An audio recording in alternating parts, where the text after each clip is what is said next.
Ravi de retrouver pour ce nouveau numéro du Dessous des cartes. On démarre cette émission sur le toit du monde, dans l'Himalaya.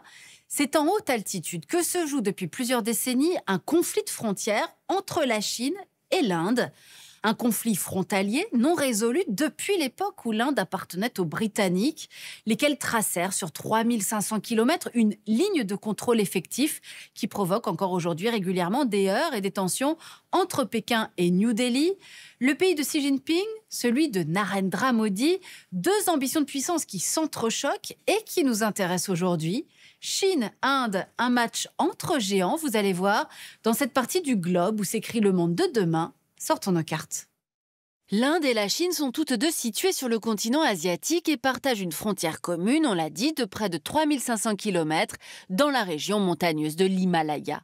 L'Inde a une superficie de 3,3 millions de kilomètres carrés, alors que, regardez, la Chine est presque 3 fois plus étendue.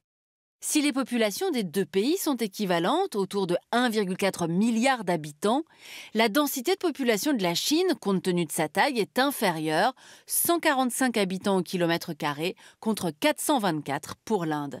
Sauf dans certaines zones où la densité chinoise est plus importante, comme à Macao, 18 000 habitants au kilomètre carré, 6 000 à Hong Kong et 2 800 à Shanghai.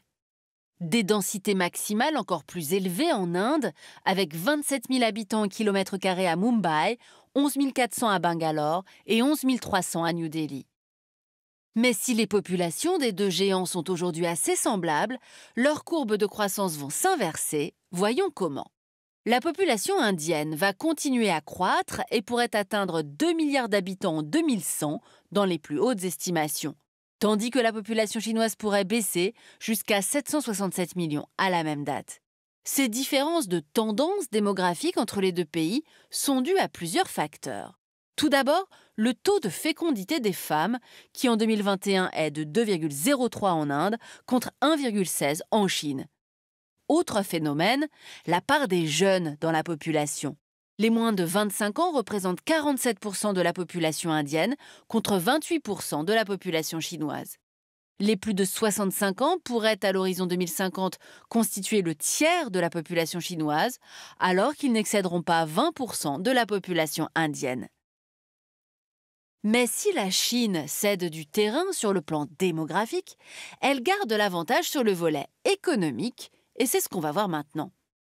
Alors que les deux puissances avaient un PIB presque équivalent en 1990, celui de la Chine est aujourd'hui 6 fois plus important que celui de l'Inde, avec 19 900 milliards de dollars pour la Chine contre 3 300 pour l'Inde.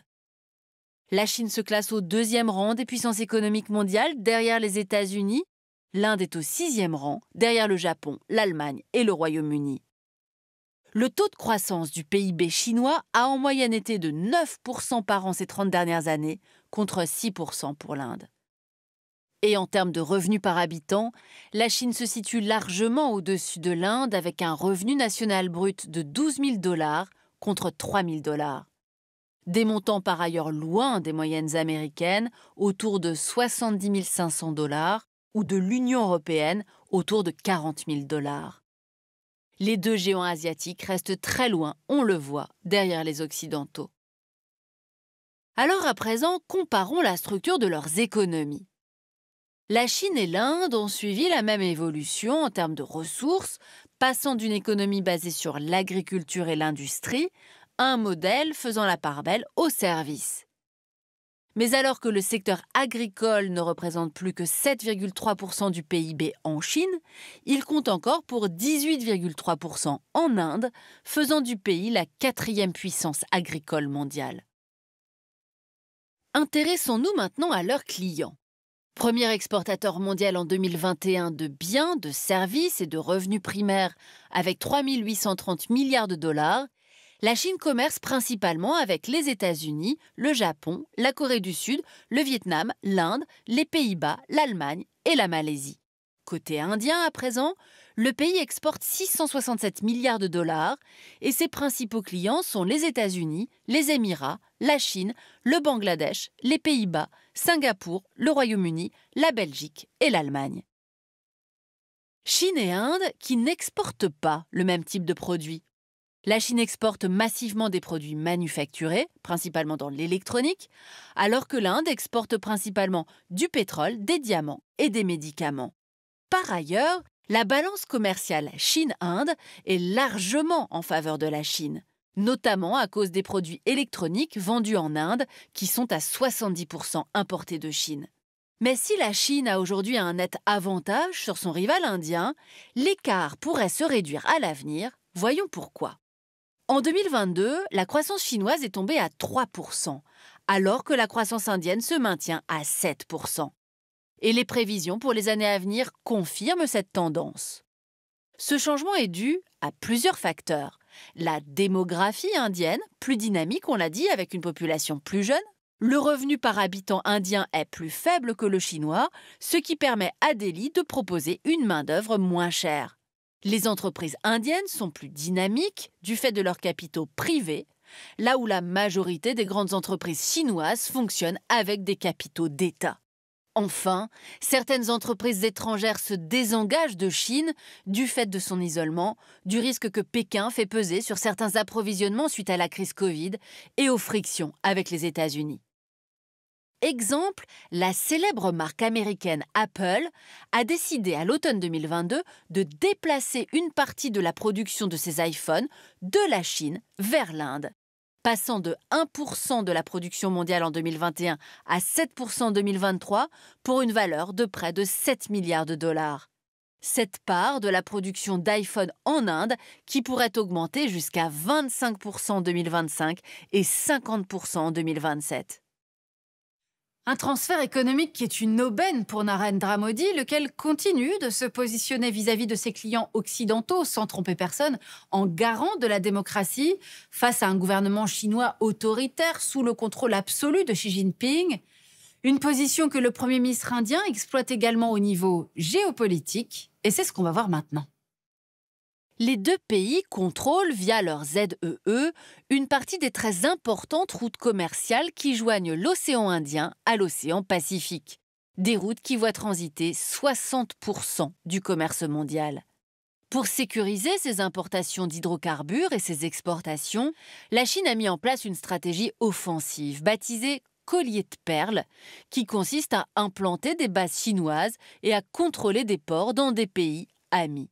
Une stratégie qui n'est pas du goût de New Delhi, puisque Pékin prend position dans des pays qui relèvent habituellement de la sphère d'influence indienne, comme les Maldives, le Sri Lanka, le Bangladesh, la Birmanie ou la Thaïlande. Cette implantation est facilitée par d'anciens contentieux entre l'Inde et ses voisins, qui partagent pourtant des racines culturelles et linguistiques fortes. S'ajoutent à ce collier de perles des prises d'intérêt chinois au Pakistan, dans le port de Gwadar, et le long du corridor remontant vers la frontière chinoise et la ville de Kashgar. En conflit permanent avec le Pakistan depuis sa création, New Delhi voit d'un très mauvais œil le soutien chinois à Islamabad. Alors, pour contrecarrer la stratégie chinoise, l'Inde a noué des partenariats de défense avec le Mozambique et Oman et cherche à s'implanter dans le détroit du Bab el-Mandeb. L'Inde a également noué des accords stratégiques avec les pays d'Asie du Sud-Est qui doivent faire face aux appétits chinois en mer de Chine méridionale. Une politique agressive qui passe par l'appropriation d'îlots situés dans les ZEE des États voisins de la Chine et engendre des tensions récurrentes avec le Japon, Taïwan, le Vietnam, les Philippines, la Malaisie et l'Indonésie. Mais aussi les États-Unis, très présents dans la zone et garants de la sécurité régionale face à Pékin. L'Inde a profité de ces tensions pour se rapprocher du Japon depuis 2007. Les deux pays défendent l'idée d'un espace indo-pacifique incluant les océans Indien et Pacifique. Un espace libre et ouvert à même de contrer les plans chinois. En 2015, le Japon a rejoint l'Inde et les États-Unis dans les opérations conjointes baptisées Malabar Exercise que les deux puissances mènent depuis 1992. Des opérations auxquelles a également participé l'Australie depuis 2020. L'Inde a également intégré le dialogue quadrilatéral pour la sécurité, Quad en anglais, une alliance militaire avec les États-Unis, l'Australie et le Japon. Le Premier ministre Narendra Modi se rapproche également de la France, à qui il achète déjà de nombreux armements et qui pourrait se révéler un nouvel allié précieux pour l'Inde dans la région. car la France compte plus de 10,2 millions de kilomètres carrés de ZEE dans la zone Indo-Pacifique, grâce à ses territoires d'outre-mer, des territoires où sont basés d'importants moyens militaires. Une présence bienvenue qui s'ajoute à celle des États-Unis, du Japon et de l'Australie pour l'Inde qui n'a pas une puissance de feu lui permettant de s'opposer frontalement à la Chine. Exemple, en termes de puissance militaire en mer. La marine indienne compte 69 000 hommes contre 260 000 marins pour le géant chinois. Un rapport de force clairement déséquilibré. Voilà pour ce match des géants, l'Inde, plus jeune et dynamique que la Chine, mais Delhi encore loin de Pékin économiquement et géopolitiquement. Enfin, sur le plan politique, rappelons qu'il est de plus en plus difficile de dire de l'Inde de Narendra Modi qu'elle est la plus grande démocratie du monde, avec des opposants au régime écartés, une mainmise du parti au pouvoir sur les médias, sur la justice, le tout sur fond de néo-nationalisme hindou particulièrement difficile à vivre pour les musulmans, une dérive de l'Inde qui la rapproche désormais davantage du camp autoritaire.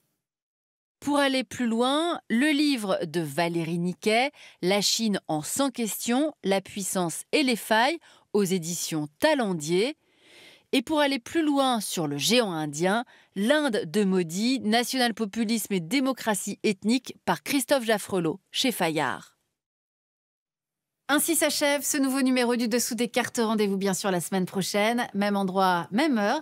Et d'ici là, n'oubliez pas arte.tv pour retrouver l'ensemble de nos vidéos. À bientôt.